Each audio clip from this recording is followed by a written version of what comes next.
Ok, gente? Todo mundo entendeu alguma pergunta? Isso aqui é só um raio-x, tá? E agora nós vamos entrar aqui na nossa temática. Qual é o papel da igreja em tudo isso? Ou seja, nós vimos uma série de fatores negativos com relação à nossa sociedade. Lemos aqui Romanos 1, a partir de 18, 19. Como é que Deus vê essa sociedade que abandonou a verdade e se agarrou na mentira? E que se depravou, se corrompeu moralmente, espiritualmente, onde Deus entrega essa sociedade às suas próprias sujeiras. Qual é o papel da igreja em tudo isso? O que Deus espera de nós como crentes? Nós vamos tentar responder essas perguntas. Primeiro, nós precisamos interagir com toda essa arena de desafios para uma colheita bendita, para que os frutos não se percam.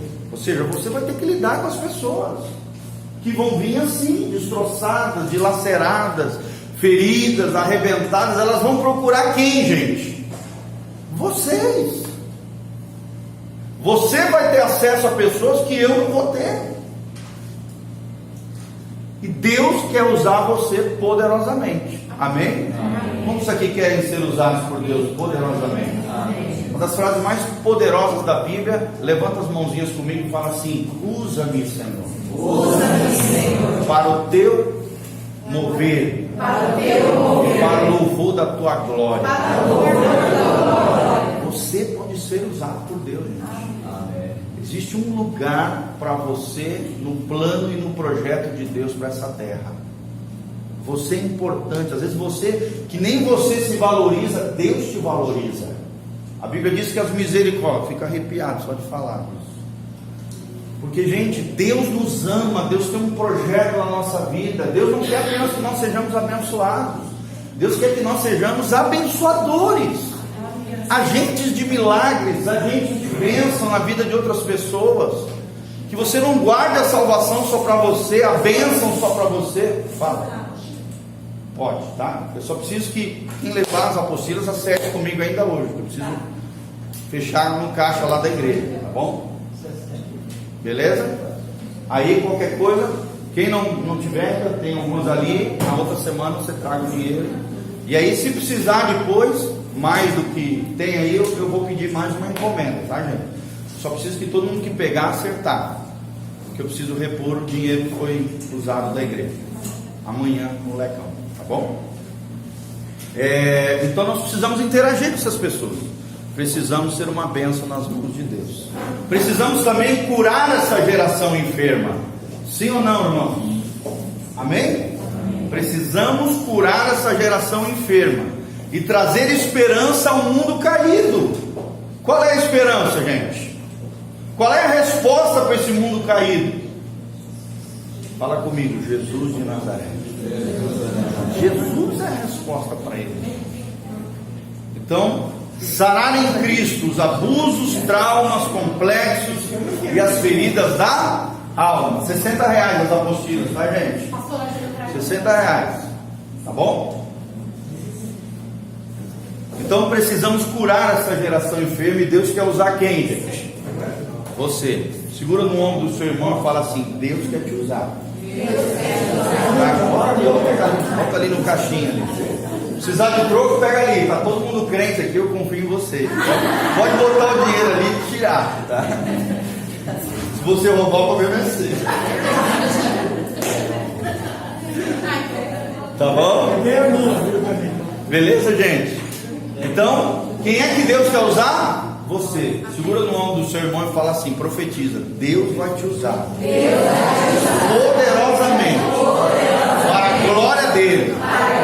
Para curar as pessoas que estão feridas lá fora. Gente, esse material que vocês estão adquirindo é o melhor material que eu já vi na minha vida para ministrar na vida das pessoas. É um material que eu uso no meu gabinete. Inclusive hoje eu usei várias vezes. São materiais valiosos, preciosos, para que a gente possa descobrir quais são os sintomas, as causas de maldição e como é que nós vamos resolver essas situações em Deus, diagnosticando os nossos problemas e também ajudando a diagnosticar o problema das outras pessoas. Primeiro nos sarando, amém? Primeiro a gente precisa lidar com a gente, com as nossas mazelas, né? Não vai querer sarar os outros se você é todo estraçalhado. Você vai entrar numa manipulação de alma, numa extorsão, numa tirania, numa doideira, como em muitos lugares nós vemos hoje. Até em algumas igrejinhas aí por aí, gente usando, manipulando as pessoas, gente que não é sarada querendo ministrar nos outros.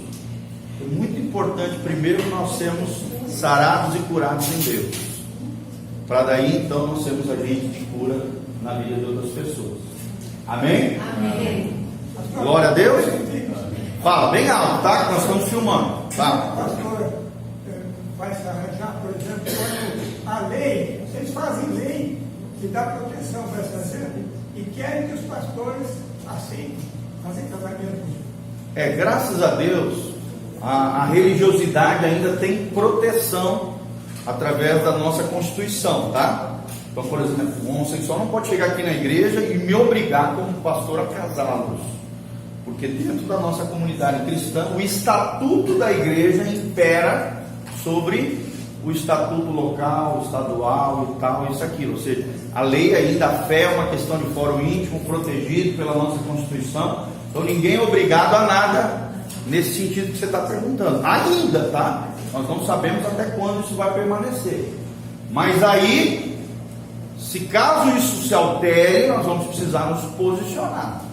E talvez chegue tempos até onde muitos crentes vão ser presos por se posicionarem do lado da Bíblia e dizerem não àquilo que está errado, por mais que socialmente seja aceito e legalizado. Mais importa agradar quem, gente?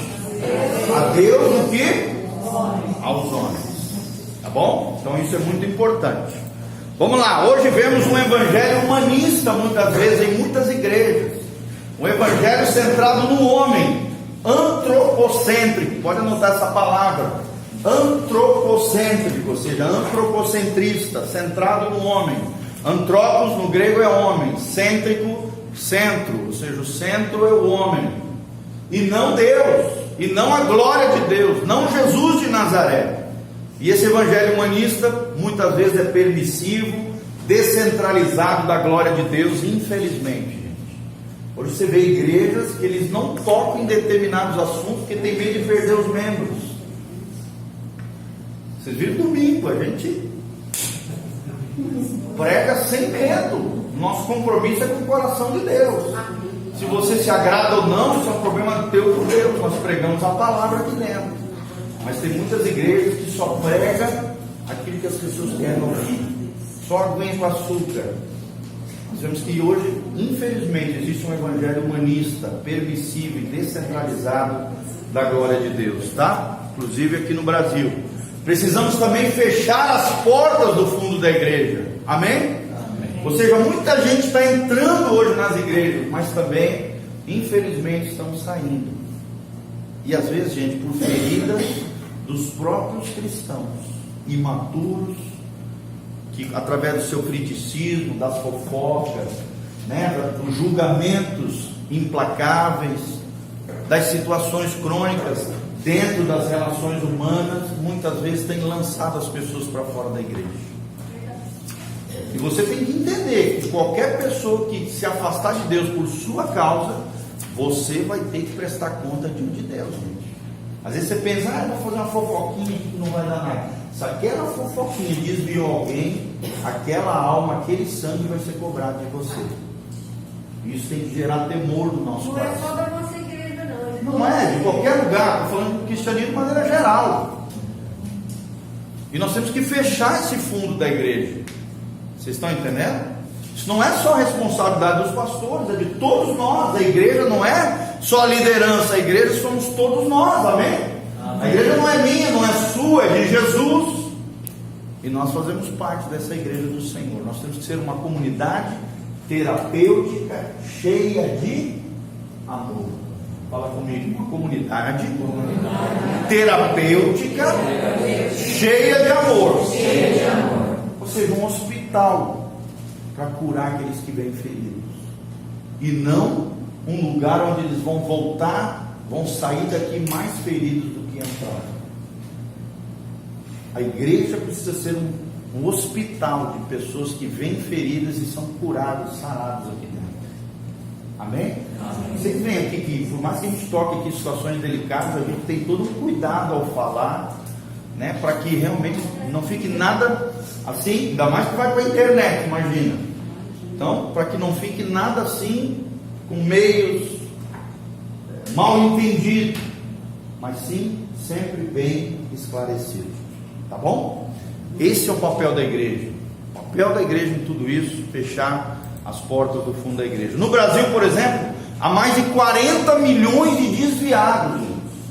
40 milhões. Alguns dizem 45 milhões. Ou seja, quase a metade dos cristãos hoje, está estimado entre 80 e 90 milhões de cristãos, protestantes, evangélicos. A metade está desviada. Ou seja, já passaram por alguma igreja, foram feridos, decepcionados, frustrados e hoje estão desigrejados. Nós precisamos mudar isso em nome de Jesus. Amém? É uma geração apóstata, ou seja, que abandonou a fé. Uma geração pós-cristã, ou seja, depois do cristianismo, abandonaram a fé. Claro que muitas por causa do mundo, né? A gente não pode achar que também tudo é ferida. Muitos abandonaram porque amaram, igual Demas lá na Bíblia, né? Amou o presente século, ou seja, amou o mundo. Não aguentou o rojão aqui dentro. Não é verdade? E abraçou o mundão de novo. Tem muitos casos que é assim também. Mas também muitos são feridos, frustrados e machucados. Nós temos que reverter isso em nome de Jesus. Precisamos priorizar a saúde e a qualidade do crescimento dentro da igreja, amém? E transformar valores e culturas em nossas igrejas pela sabedoria da cruz. Fala comigo, sabedoria da cruz. Sabedoria da cruz. Nós ainda vamos entender mais disso, tá? Nós temos uma lição só sobre esse assunto. São os princípios implícitos no sacrifício de Jesus. Quais são os princípios? Quais são as armas do crente? Como é que o crente pode ser um agente de Deus para curar as pessoas que estão feridas lá fora e se curar também? Humildade, você vai ver, humildade, quebrantamento, renúncia, restituição, perdão. E vários princípios que nós vamos aprender. Intercessão, que é a oração, intercessão, obediência. Tudo isso são princípios, é a sabedoria da cruz aplicado na vida dos crentes. Por exemplo, hoje eu atendi 2 pessoas no gabinete, 2 desviados, que nessa tarde voltaram aos caminhos de Jesus. Amém? Amém? Amém. Que feliz, terminei o dia com 2 almas, reconciliando com o Senhor. Deus é fiel, gente. Quando eu falo para vocês, olha, me arrepio todo, que é uma emoção isso. É tremendo você levar uma pessoa aos pés de Jesus, reconciliá-las com Deus, trazê-los de volta ao aprisco do Senhor. Imagina que coisa tremenda isso. A Bíblia diz que uma pessoa que se arrepende já tem festa no céu. Imagina você ganhar 2, 3, 4, 5, 10 pessoas ao ano, gente. Eu conheci uma empregada doméstica em Goiânia, que ela ganhava de 7 a 8 pessoas todo mês para Jesus. Ela separava 1/3 do salário dela para pagar para pessoas irem para um encontro que tinha naquela igreja chamada Videira. Hoje é uma das maiores igrejas de Goiânia, tem 20 mil membros essa igreja.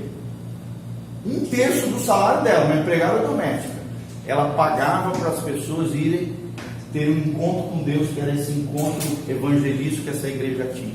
Era a maior ganhadora de alma da igreja, não era o pastor. A gente conheceu ela pessoalmente, ela foi no encontro. De 7 a 8 pessoas ela ganhava para Jesus todo o mês. Uma empregada doméstica. Vocês estão entendendo, gente? A minha mãe ganhou um dentista para Jesus. Através do dentista ganhou a família toda para Jesus. Esse dentista ganhou 68 pessoas para Jesus e discipulou essas pessoas. Uma dessas pessoas que ele discipulou se tornou um pastor, que ganhou outras mais 400 pessoas para Jesus, gente. Aleluia. Olha que coisa linda. Minha mãe foi fazer um tratamento de dente, percebeu que o cara não estava legal. No final do atendimento começou a falar de Jesus, deu um gancho, estavam meio brigados, ele e a esposa. À noite foram na casa deles, levaram eles a Jesus, né? Ganharam toda a família, pai, mãe, avô, tio, tia. Hoje é uma família de dentistas, todos eles. É um casal maravilhoso, precioso, amigos nossos, maravilhosos lá de Blumenau. O cara já ganhou mais, hoje deve estar mais de 70 pessoas para Jesus. E um deles foi pastor e ganhou mais 400 pessoas. Hoje tem uma igreja em Tubarão, Santa Catarina. É um fruto desse dentista que foi conquistado por Jesus. Amém? Amém. Olha que coisa linda isso. Um dentista nas mãos de Deus faz toda a diferença. Amém? Sabedoria da cruz. Investir também em lideranças, em líderes idôneos, confiáveis, discipulado pessoal. É isso que nós estamos fazendo aqui. Santificação crescente, é o que Deus espera da igreja, gente. Santificação crescente, discipulado pessoal, investimento em liderança, uma liderança idônea, uma liderança confiável, que nós estamos fazendo aqui, investindo na vida de vocês. É a nossa vida, é vida na vida. Discipulado é isso, é vida na vida. É investindo em vocês com materiais preciosos, de vida prática, que vocês vão poder aplicar na vida de outras pessoas. Isso é uma bênção na vida de outras pessoas. Amém? Amém. A igreja precisa disso. Santificação crescente, discipulado pessoal. Resgatar os valores do sacerdócio dos crentes, contextualizado também com as necessidades dessa geração. Ou seja, que cada crente entenda que ele é um sacerdote, que ele é uma bênção nas mãos de Deus.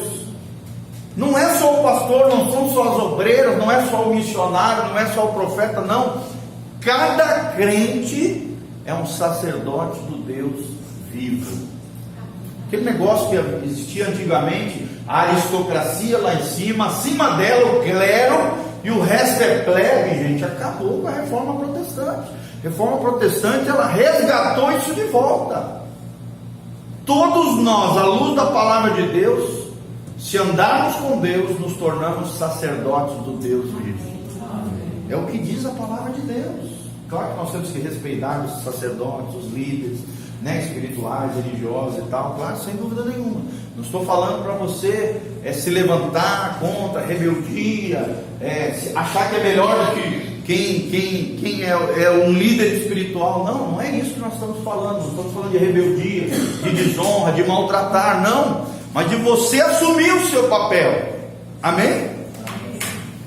Cada um de nós somos sacerdotes do Deus. Você, pai de família, é um sacerdote dentro da sua casa. Você, mamãe, você não imagina a influência que você tem sobre os seus filhos.